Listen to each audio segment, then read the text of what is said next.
रणबीर कपूर का गीतांजलि यानी अपनी एक्ट्रेस रश्मिका मंदाना को एक छोटी सी कहानी का सुनाना कि सदियों साल पहले दो तरह के बंदे होते थे, एक अल्फा और दूसरा बाकी सब। अल्फा यानी स्ट्रॉन्ग मैन जो जंगल में घुसकर शिकार करते थे और शिकार लेकर आते थे, और बाकी मर्द यानी कि वीकर बंदे जो शिकार को आपस में बांटते थे।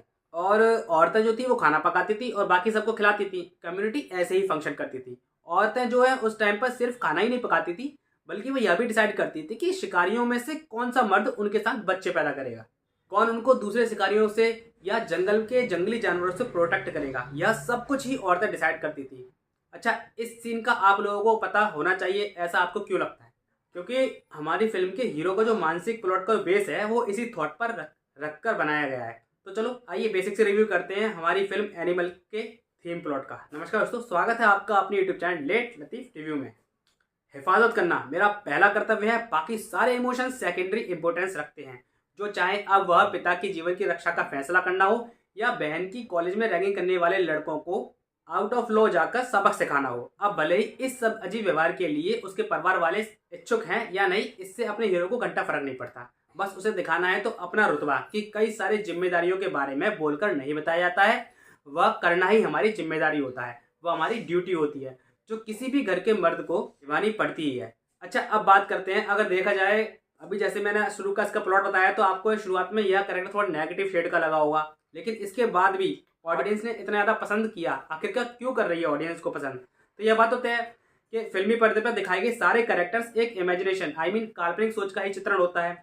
जो एक इंसान अपने वास्तविक जीवन में शायद ही कर पाता है, वह सारी छूट उसे चलचित्र में दिखाने का मौका मिल जाता है। तभी तो अगर आखिर में मौका मिले तो कौन सा ऐसा पुरुष है जो नहीं चाहता होगा कि उसका परिवार उसकी सुरक्षा में खुद को महफूज फील करे। बल्कि रही बात अपोजिट सेक्स की, पुरुष के सामने नारी के अस्तित्व की, तो हर पुरुष प्रधान सोच में खुद को फीमेल की नज़रों में वैल्यू कराना अच्छा लगता ही है। और एक औरत भी ऐसे ही कैरेक्टर को पसंद करती है, ऐसे ही मर्द को पसंद करती है जो उसके लिए सारी दुनिया से लड़ बैठे।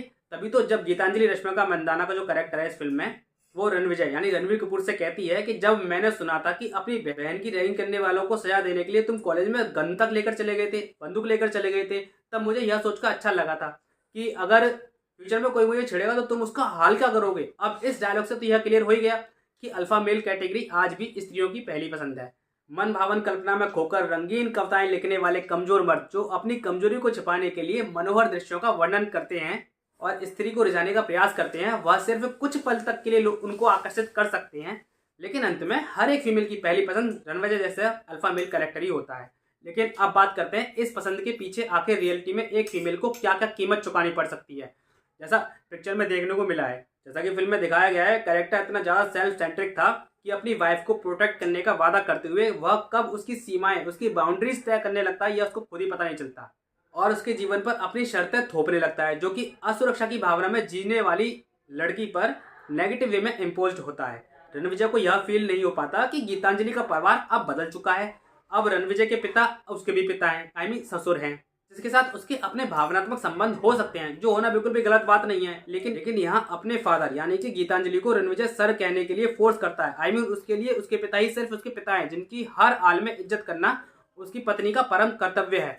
अगर ऐसा शख्स डोमिनेट करते हुए एक लड़की को अपना प्यार जाहिर करने के लिए अपने जूते तक चाटने के लिए बोल सकता है तो फिर उसमें आपको अचरज नहीं होनी चाहिए।